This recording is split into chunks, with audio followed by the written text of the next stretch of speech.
really quickly. In 1910, Senator Aldrich, on his private train, brought a bunch of billionaire bankers, the Morgans, all these different people, the Warburgs, down to this place called Jekyll Island off the coast of Georgia, and they figured out a way to create the Federal Reserve, because central banks were looked down upon by the people, and they caused a lot of problems.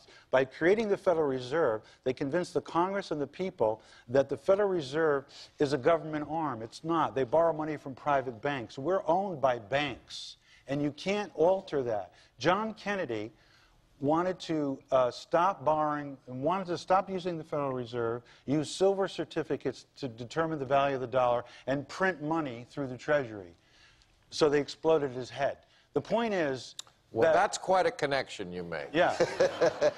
Well, let's forget the Kennedy part. He did want to do that.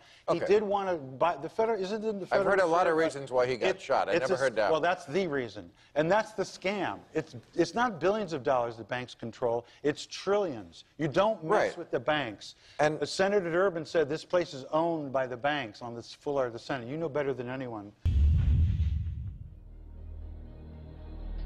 Now, on June 4th, 1963, President John F. Kennedy signed Executive Order 11110, which authorized the U.S. Treasury to start printing a new form of the silver certificate called the United States Note.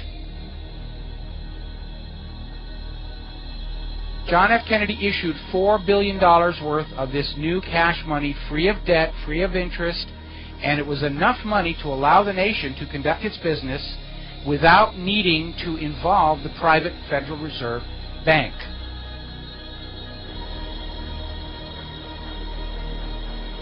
Only 5 months later, John F. Kennedy was shot by the crazed lone nut, Lee Harvey Oswald.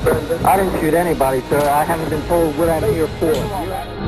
This is the basement floor of the Dallas City Hall, and that's where Oswald has been shot. And as soon as Kennedy was buried, the United States notes were pulled out of circulation and destroyed, except for samples in the hands of collectors. Now, when I first proposed this linkage between the monetary system and the assassination of our world leaders, I got an email saying, well, that's nonsense. How do you know it wasn't Cuba or the Russians or whatever else? And I'll be the first to admit there were overlapping agendas. There were a lot of people who wanted Kennedy dead for a lot of different reasons, but if there is no link to his U.S. notes, then why was John J. McCloy, former president of the World Bank, former president of the Chase Manhattan Bank, appointed to the Warren Commission?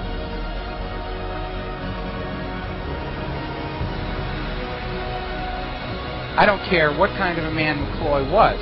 He is not a homicide investigator, and the Warren Commission was supposed to be investigating the assassination of the President of the United States. What is a bank president doing on the Warren Commission if there is no connection to the United States notes?